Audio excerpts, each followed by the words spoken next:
It's me, Vera, here to remind you that this is an adult podcast. That means we're going to deal with tough topics. Take a break if you need it, and be kind to yourself, because we sure won't be.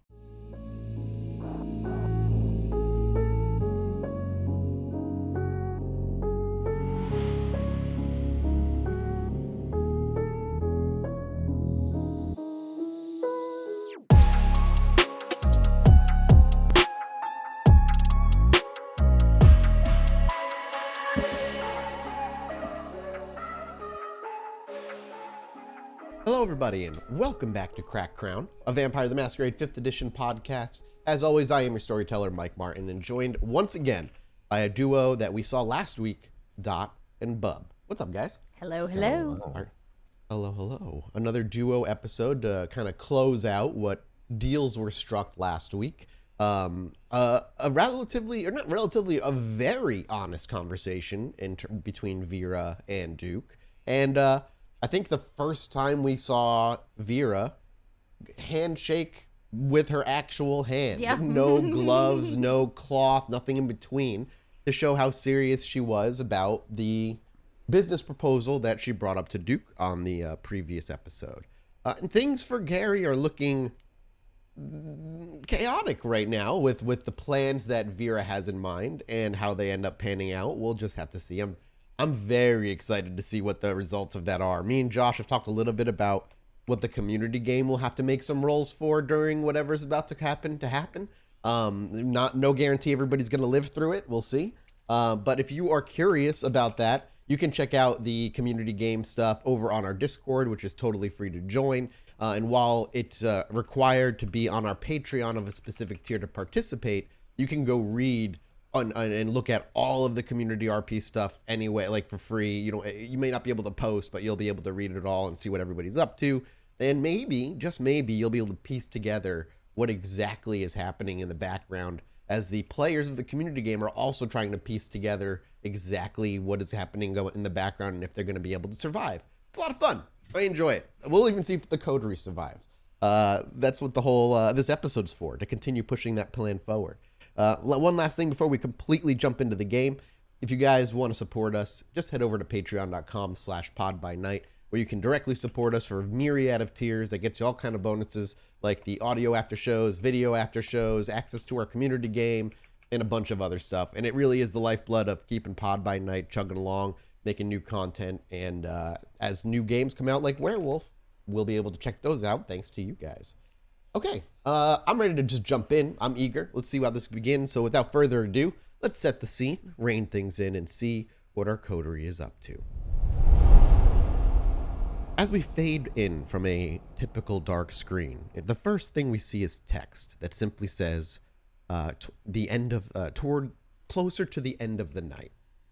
As our vision kind of fades in, we realize we're at ground level, where we see people walking by the camera, feet first mostly, as we stare up at towering individuals as our vision lays closer to the ground. But eventually, what little civilians have wandered fade away. Few are left, and those who wander out of a nearby pier slowly stagger away into the evening crowd and hop into their cars and disperse. And as we sit in silence for a little while, as the last of the civilians dissipate, we eventually hear the clacking of high heels and the steady rhythm of long strides of Vera and Duke. And as we hear their footsteps, so too do we see them walk into frame, past the camera as we look up to both of them. Both of them look like towering monsters before us. And as we pull up and pull from that ground level and meet them at an eye level, we see that they're just about a half a block away from the pier. The last we saw them, in the last episode, a deal was made and a discussion about how they would leave, jumping into the boats, going out on the river, and disappearing for a night as the lupine attack, as planned by Vera, hopefully goes according to plan. But now as the night wanes and the kind disperse, the boats that you had initially planned on using are a little bit more open for closer inspection. And as you draw closer, the both of you realize, though perhaps Duke well knew this already, The boats hold rather large amounts of people. In fact, each boat holds anywhere a few hundred people each, between 400 to 600 a pop. And there are two of them, lined up next to each other.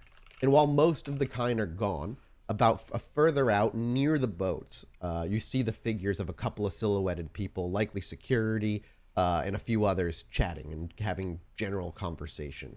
Again, they're way out there. They're like small compared to from where you're at, but you can see it from here. The lights within the boat as you arrive slowly start turning off, save the necessary ones in the necessary rooms, and the gentle rocking of the water is the kind of the only thing you really hear. The two of you stand a decent distance back, and you walk close mostly to get a good look at these things.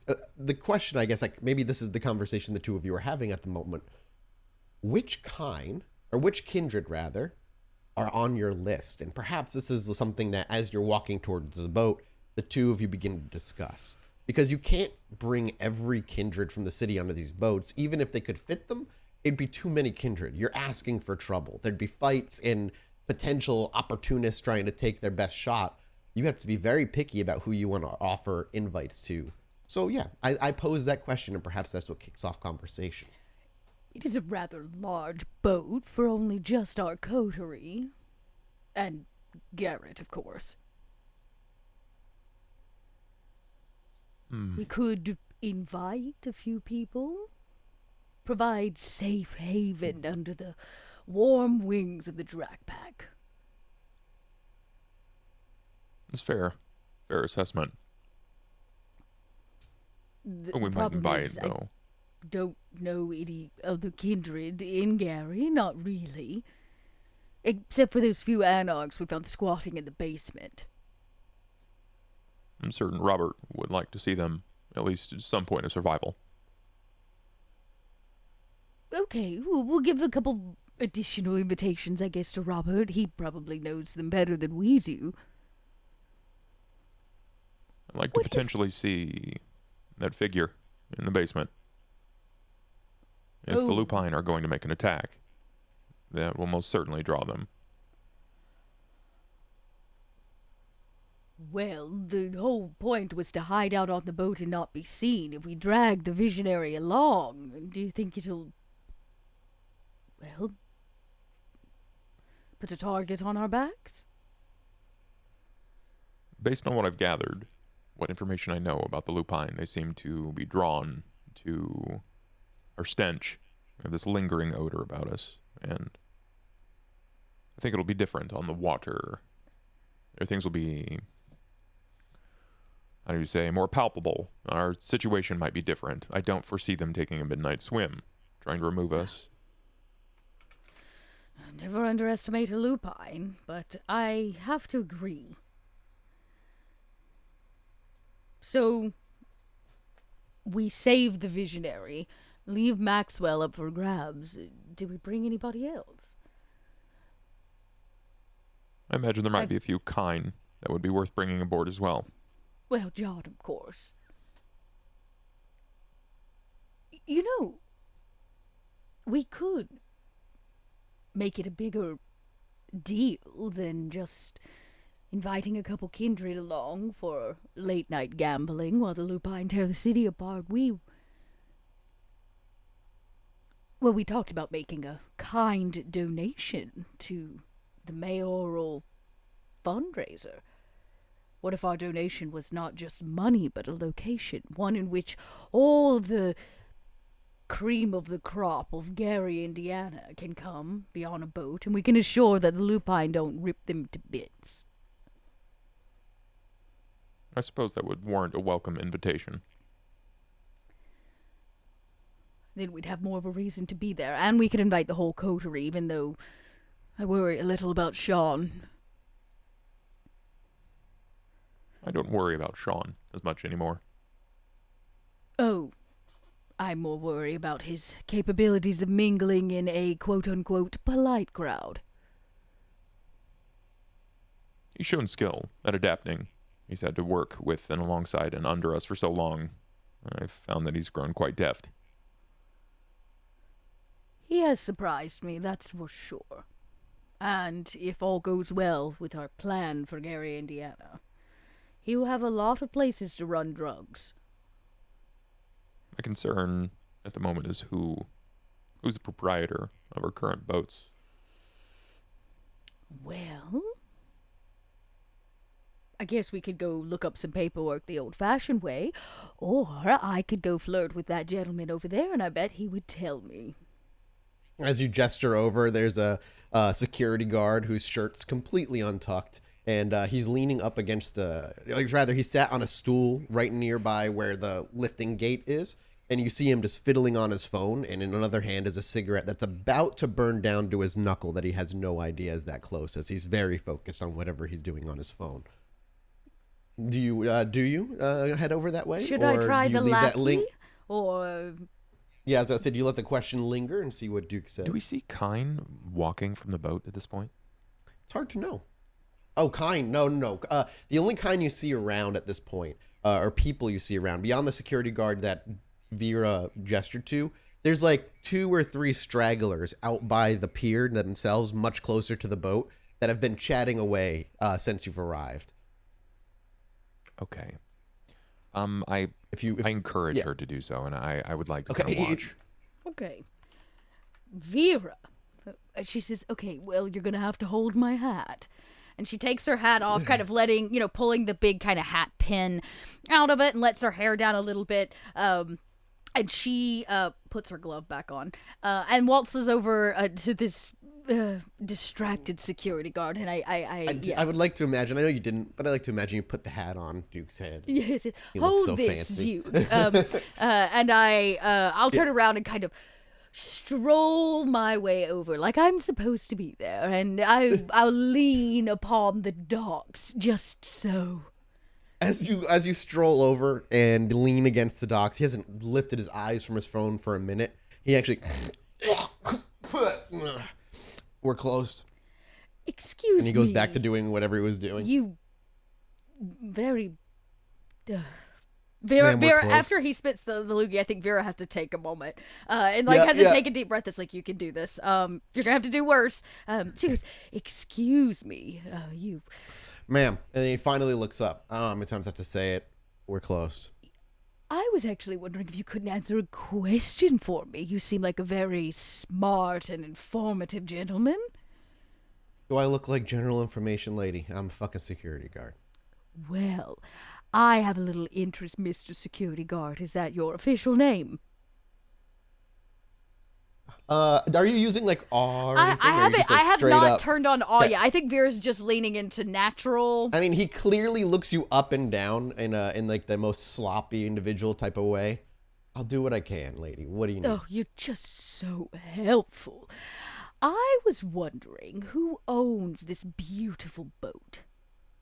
Out of curiosity, Duke, are you like standing openly like where you were before? Like as this conversation is happening, if he looks past Vera over her shoulder, is just like a 6'9" man standing there watching in like the past the gates, or did you like dip around a corner? Probably 40 or so feet back, still. Okay, yeah. So I need to make a roll to see if he's like. Yeah, that's what I was curious about, because the visual is too hilarious in my head. But let's see if he even notices. Oh my! I rolled a success. That's fine. I'll take it. He's Chad, and I'm sorry, Vera. What was the last thing you said? I said I was interested to know who owns this beautiful boat. Oh my God! Why do you give a? Yeah. Is that your husband? And he starts slowly reaching for like a landline phone in his security booth. Don't worry about him. That's my accountant. You see, I'm a mourning widow, and I'm seeking new business opportunities in my husband's death. He, as you say that, his eyes never leave Duke at that, like as he's watching, and I'm assuming Duke is similarly very locked on over in the area. Not a single blink. No, that's the thing. It's almost the minute he blinks, he finally looks away, and by he I mean the security guard, not Duke. And I need you, Vera, to roll me a manipulation, subterfuge, or manipulation persuasion. I'll roll that persuasion. Truly, I'm trying to persuade him. And I guess new businesses and new company. And I like run my fingernail across his name tag or something, you know. Yeah. You really try to draw his attention away from Duke. Exactly. Okay, so we said manipulation. Okay, well, it's the same either way. Is the fact that I have 4 dots in my looks helpful at all in this? Is it a specialty? It's not a specialty. It's considered. It was a. What is it? It's it's a merit. So Merit? I bought 4 dots in it, which gives me 2 yeah. additional dice if it. Oh yeah, 100%. Okay. Yeah. If we feel it relevant. And do you have any specialties that would be 1, relevant? 2, 3, 4. I got 7 messy critical. I'll take that. You did. Yeah, that's so he's very much locked onto Duke as you say this. And like you said, you drag your finger across his name tag, which doesn't seem to get his attention. And as you're like draw it from his name tag, you bring it up to his chin and you dig in just enough to draw a droplet of blood from his chin as he winces and looks to you. But in this moment, he's very much locked on to you. But the blood that drips from... How hungry are you, out of curiosity? That's a great question.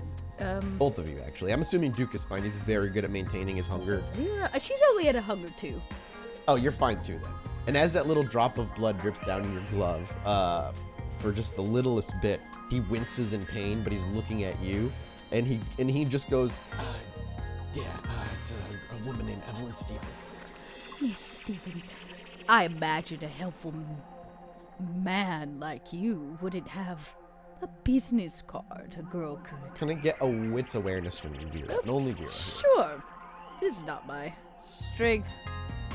Oh, all successes. 3 Wow, dice. fantastic. That's a great roll. You can feel very subtle tremors in him as he the longer you hold his attention this way, you just feel very slight tremors throughout his body over in your finger. And as he's staring up at you, he's like, oh, no, I'm a security guard. Like I said, I don't. They don't have a contact number, any address. He fiddles and starts like feeling behind him again. Whether willingly or unwillingly, he does not lose his eye contact with you. And he grabs eventually his cell phone that he was playing on and kind of just holds it up to you. Oh. Her number is in there, and so it should be under E. Stevens. Oh, he hands me a phone book? His phone. Oh, his cell phone. Oh, how sweet. I can't use it's touchscreen. I know I can't use that phone. Yeah. But I can maybe memorize a number. Yeah, you can have him read it to you if you want. Pull it up and read it to me. Did you ever pull your finger out of his chin? If he's quivering too much, I might. It's not too much. It's just subtle. And enough. I would flick his chin as I finished moving my fingernail. The little tiny blood. So he eventually looks down on his phone. He starts scrolling, and then eventually he starts rambling off a number, which I need you simply to make me we'll go ahead and make that an intelligence resolve check. I need to remember this, so I'm going to rouse. With a success. All right, fantastic. It's very good. Okay. Wits resolve. 3 successes? Yeah, plenty enough to remember the number easily. Vera, it takes very little effort for you.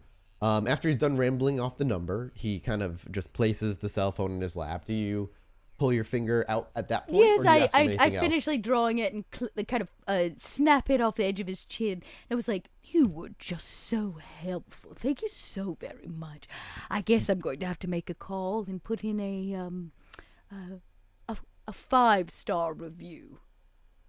As you pull the finger from him, you actually watch goosebumps run over his whole body at that point. And as you say that, he's like, please don't tell her I gave you. I don't supposed to give people's numbers randomly like that. And he looks over his shoulder. I think she's over there anyway. If that's what you needed, I could have just told you that. And I put a finger to his lips. I could have just told you. Shh. Thank you. It'll be our little secret, huh? Did you ever take in his name? Did you care enough? I asked him what it was. Remind me of your name again.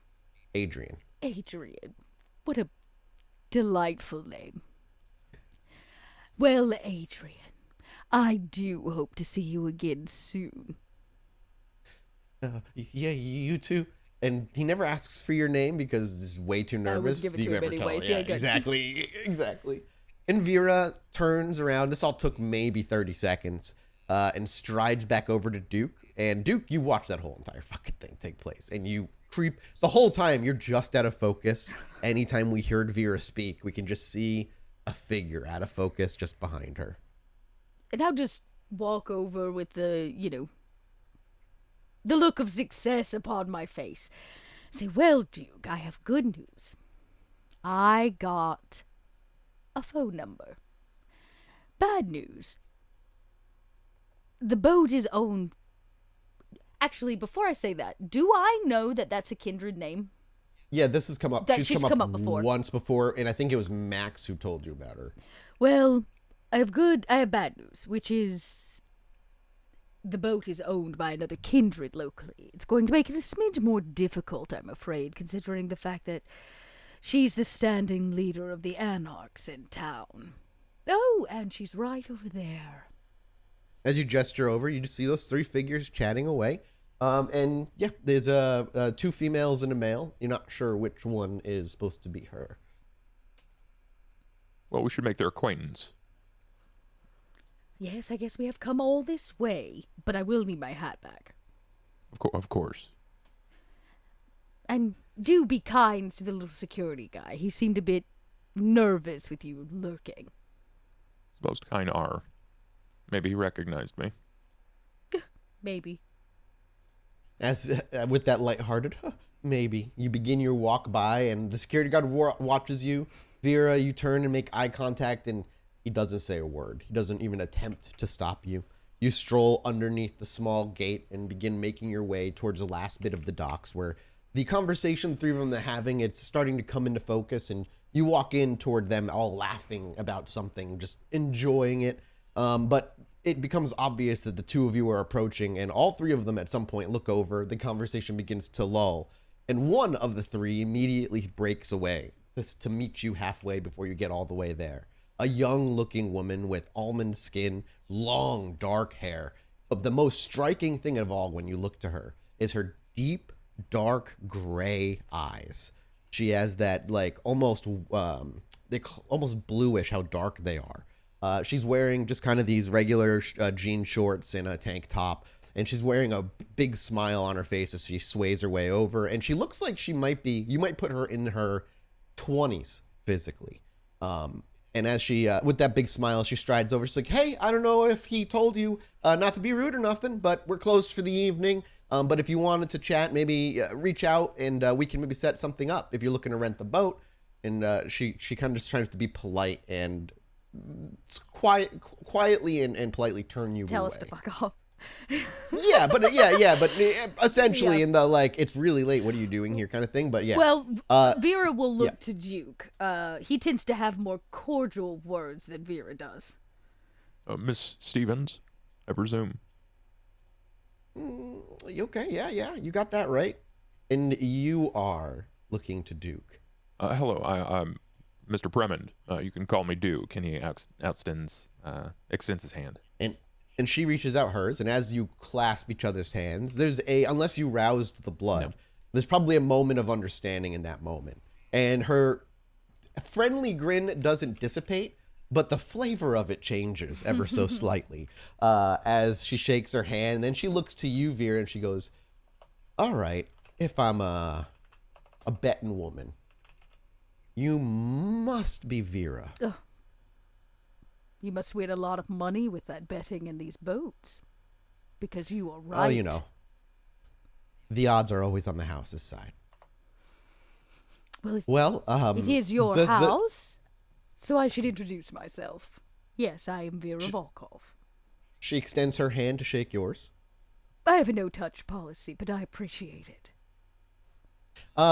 Doesn't really raise an eyebrow, instantly brings her hands back. Well, not to be an asshole or anything, but the same applies. We are closed.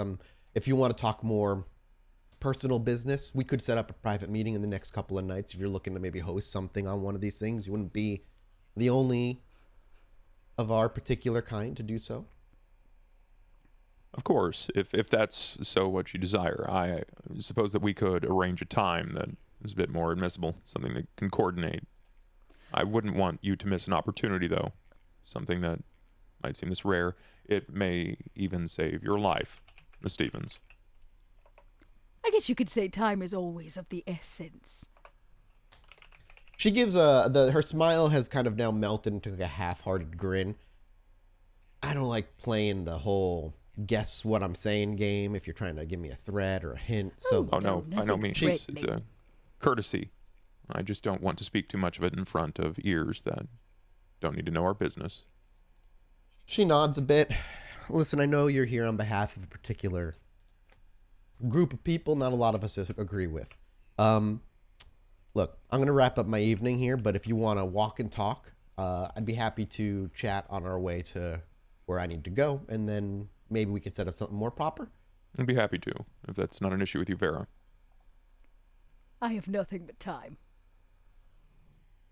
One moment then. And she just kind of spins on the ball of her foot, kind of half jogs over to the group and quietly says some things. There's some smiles, a hug between the man and her, and some quick goodbyes before they seem to be heading on their way, walking toward a car on the other side of the parking lot. She walks back over to you. Okay, well, that was easy enough.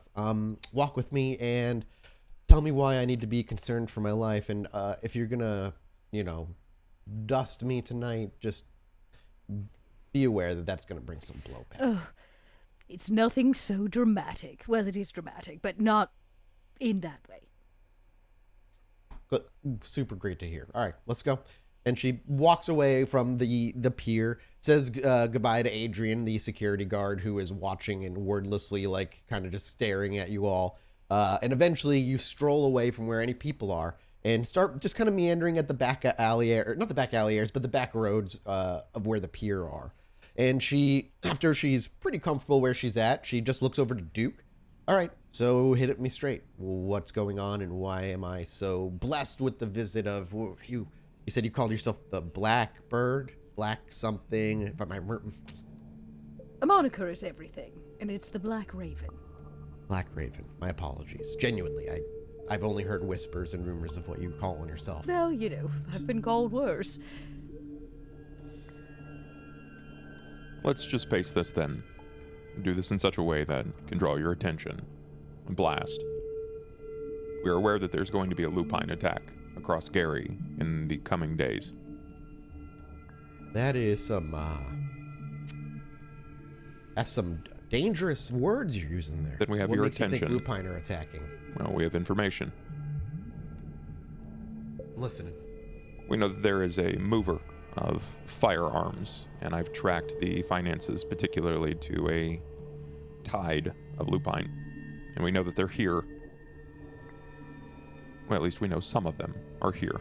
We're expecting an attack in around a week's time, maybe less, give or take a few days. And since this isn't a political conversation, we thought we'd It's not. give you... She looks to you. She kind of brings her attention to Vera. It's not. Now, I don't mean to be a rude ass, but I can't think of any conversation I've had with anybody who's under the cam that wasn't political on some level. Well, the night is young, but it is not our purpose to talk politics this evening. Consider it a gift, a fair warning.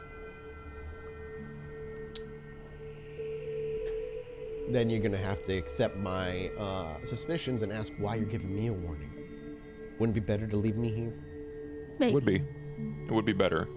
The opportunities would arise for a vacuum, but that seems to already be the case in Gary, as I'm sure you're aware that there is a few missing fathers in the city, one of which goes by the name of Juggler. She nods. Yeah, you're informed. The vacuum is going to be ever increasing, particularly so if there is a lupine attack. Additionally, there is a figure here that has presented a bit of a thorn in the side for some political figures in Chicago. It's part of the reason that we're here. I guess you could say the Anarchs aren't our biggest problem. Far from it, even. So, let's do a little math here. All right, before we get into details, I agree. We help each other out. Eventually, this threat that's greater than the Anarchs is taken care of. Does that mean the Anarchs then become a threat and you start moving on me? We don't move on anyone. We speak on behalf of the Prince of Chicago only, thus the Raven. But I don't have enough energy or care to try to wipe you out. I'm a firm believer that there is an ecosystem. We need a little bit of everybody to make it work. So, you've had your heads up warning. But there is something I would ask in return. I'm all ears. How long have you been in Gary? Long time. Let's leave it there. There's an annual event, a fundraiser for the mayor. Well-to-do probably happens at his mansion, but there's a new widow in town, you see. Her name is yet to be decided, and she has interest in offering a new location. Your boats. I see the 2 + 2 = 4 now. It is math. It always works out in some way. Well, not against the idea, especially since that'd probably be what I would do. How many people are, she would say, how many on your end? We would have a small handful, 7, maybe 8 total. Can't imagine more than 10. But I imagine the mayor's party will have a few hundred elite guests of Gary, Indiana. All right. 10 can be a lot on a single boat with a few hundred people. Can you ensure to me that they will be sated before they jump on that boat? I can promise you, if those that arrive with us are anything less than polite, they will answer to me. Well, listen, I'm not quite like my old man. I see the value in this deal, though my suspicions will linger. The Cam has never truly been one to fully trust, but if what you're saying is true, this is definitely the best option for both of us. I want a more formal meeting. I would love to talk more details, but on the surface, here's my pitch. 1 boat for you, 1 boat for me. I'm going to have my people and the one I want, people that I'm going to want saved. And Cam and Ark on the same boat could be potentially explosive. Yes. In the worst ways. It sure would be a party. The only ask that I have then is that I can send in one of mine to search it up and down to assure you haven't bothered the boat in some way. Yeah, we can work something out. I'd love to sit down with both of you and figure out the details, but I feel like I'll be doing a lot more discussing with, and if she does look over to Duke, the quiet one over there when it comes to the details. Call it a hunch. You are an astute one. Now, this next part I'm going to give you for free. You say you've been in Gary a while. It has come to our attention that your leader has disappeared. Both ends, not just ours. What if I told you I had a hunch as to who did it? What if I told you I had more than a hunch? I am curious why this would be offered to me for free. Because sometimes giving up free information causes a chain reaction. We are not interested in fighting the Anarchs because you are not our biggest problem, as Duke so very well pointed out. And I believe you. Not to cut you off, I do. I don't think you give a shit about the Anarchs, and I don't think he gives a shit about much anything else other than whatever he's thinking about at the moment. Well, but when you're all said and done, like you said, what about the prince? You're here for him. Let's not pretend I am here to otherwise. deliver a message and assure he can do whatever it is he needs to do. When it's all done, Gary becomes Jackson's, not the Dragpacks. So you can take it up with him. That's going to be the problem. So I'm not arguing with you on that. I'm not here to play philosophical debates. I understand that's not your goddamn job right now, and it's not really mine. But I would love to maybe work something out where at the end of this, maybe we have an exchange of information where I get a little bit of an inside ear as to what the cam is actually planning after Jackson takes over. Huh? And what not makes you stupid. think that I'm going to know that? You're here on his behalf. I'm just his messenger. Don't let the name fool you. She looks over to Duke. Either way, we can worry about that detail when we get closer to it. I just think it's something that we should all mull over for a bit. I'm not dumb. I'm aware. Listen, the cam, especially in Chicago, are a force to be reckoned with. I'm not going to throw my men on the front line and cost them their unlives just to protest the inevitable. Instead, when it happens, it'll happen, and I'll try and poison it from the inside out. I'd like to be absolutely transparent with you here, Evelyn. We cannot be informants for you because we are simply janitors. We were sent here to the shithole to make sure that this vacuum didn't immediately become usurped by someone with wild ideas. And what we found is exactly that. There is someone here that has decided to claim the mantle of that throne. Is that a little vitriol? I've got the taste of those, the tips of those words there, big guy. Does That's it exactly scare you? what it is. No. She shakes her head. No. Sounds like me. At least earlier in my own life. This isn't where I'm If supposed I may to ask, be. and not, I'm not going to try and recruit you. I don't got a pamphlet or nothing, but can I ask why you're working with them and aren't working on the side of, upending the norm? Because you can't provide the opportunity they can. Yeah, you're right. When the And tables reason we can't is because we turn, don't have people like you on our Come side. back and talk to me. Or people like you could be there to create the opportunity. Just something to think about. I don't create opportunities for others. I create opportunities for me. And why would I let you suck at my teat? That's I don't know if I dislike that image. She shakes her head. Fair enough. I'm not gonna, again, the night's too short, and I would prefer to do this in a more formal manner in the next few nights. So do you want can work out the juicy news, or are you going to keep telling? Oh, that wasn't the juicy news. Oh, okay. Well, I'm listening. There's more to it. Your freebie. It's come to our attention that somebody has been squatting here, hiding out for quite a while. His name is Maxwell. He's the ex-prince of Chicago. And he has a Now desperate interest in gaining back what he lost, no matter what it takes.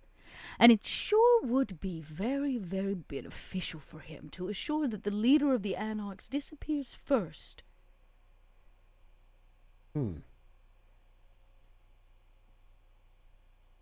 We have good information that Maxwell is building his power. It is this very essence as to why we think there's going to be a lupine attack.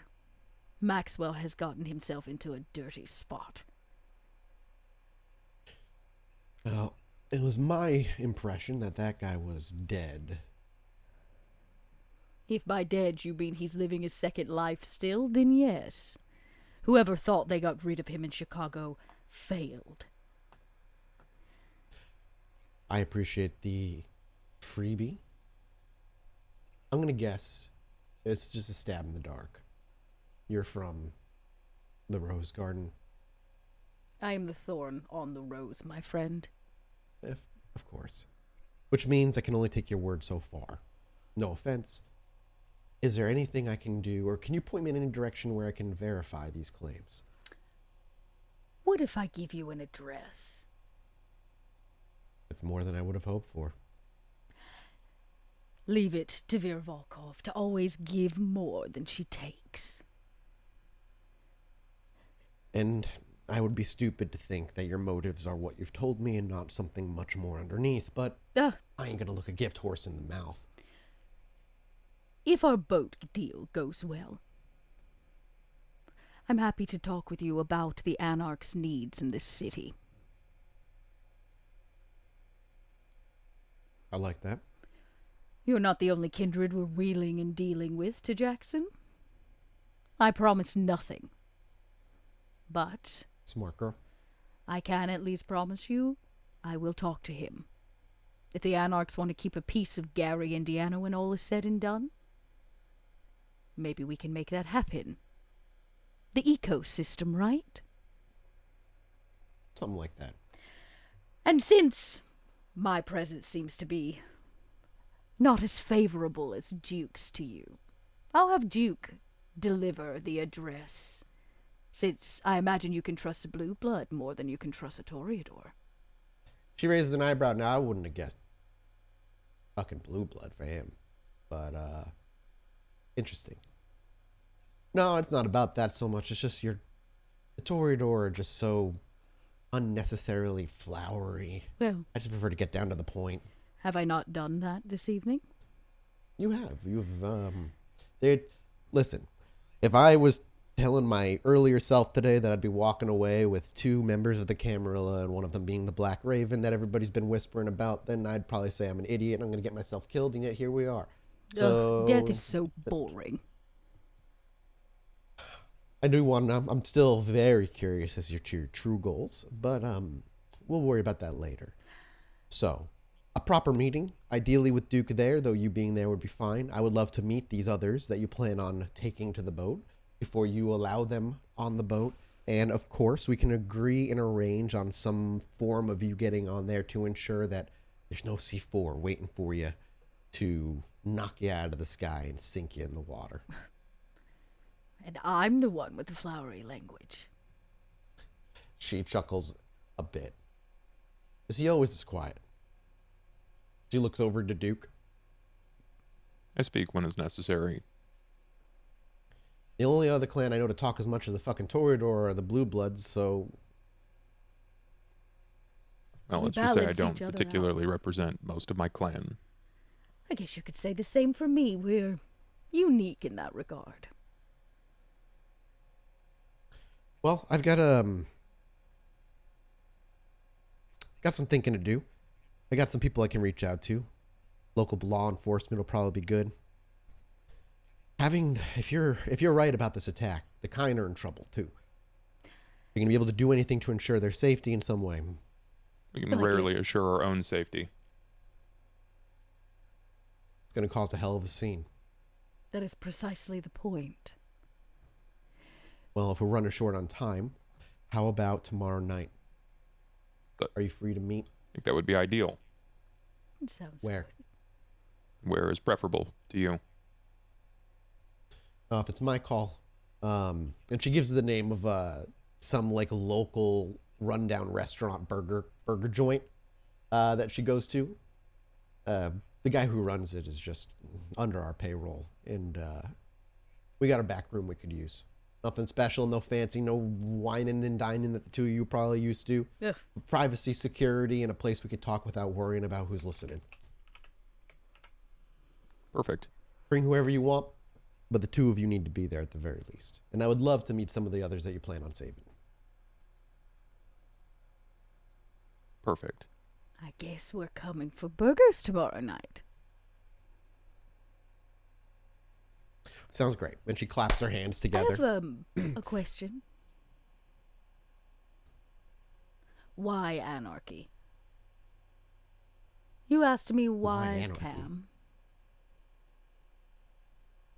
Because, I mean, if I have to, I'm not going to give you the sales pitch, right? But the Camarilla is just a fiefdom system from hundreds of years ago. A bunch of old fuckers who are so goddamn content with the way things are that any change makes them piss themselves and scared. I mean, look how they treat the fucking Thin Bloods. Chicago just fucking kills them if they show up. Anarchy ain't anarchy. It ain't perfect. It ain't true democracy in the way I'd like it to be, but it's something we can work toward. It's still a better option for those who are especially put into the streets as licks. People who have a voice that typically wouldn't. Again, I ain't stupid. There are those who have more power whose voices are stronger. But if you look at one to the other, the anarchy is a little bit more people-friendly than the Cam tends to be, and I prefer that. People friendly. Call me fucking stupid. So you have a soft spot for the kind. I should have said kindred friendly. I see. You know, we have a history with authority figures ourselves. But now you are authority figures. What authority does Vera Volkov have?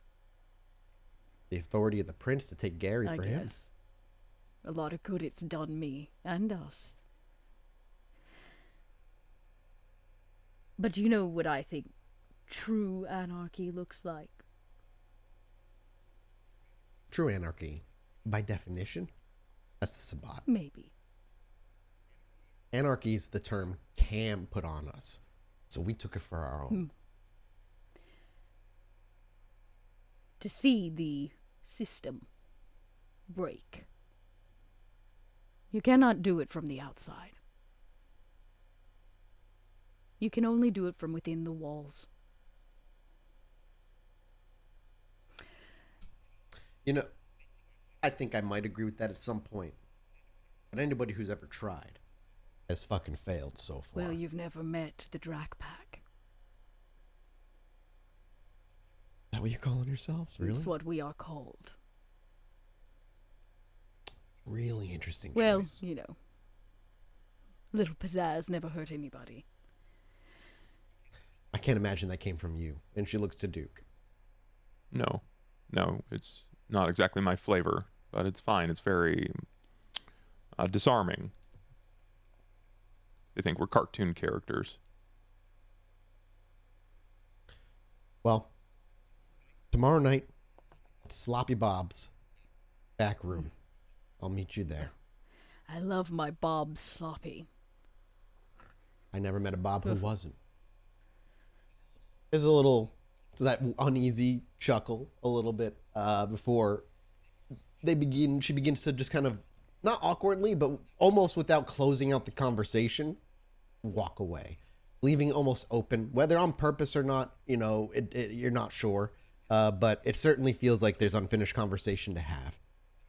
But eventually, she is out of sight, disappears, leaving Vera and Duke alone on the side of the road. And out of curiosity, is there anything the two of you would like to speak about, or is this an appropriate place to close the curtain? I think Vera just looks at Duke. Well, it didn't go as bad as I thought it would go. I feel like it went rather well, actually. I agree. And for whatever personal reason, she seems to like your candor. Yes. I'm not sure why. Yeah. It's interesting. It can be very welcoming in its own off-putting way. She's kind of beautiful. She reminds me of you. Oh. Duke. You can't say things like that while we're on the docks. Why would I lie? It's the truth. Yeah. Well, that being said, I thought we would finish our little loop around Gary and swing by the bank. Yes, I think it's time.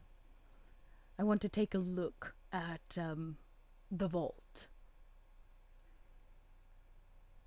Seeing what we Very can well. do to, I don't know, set a little trap.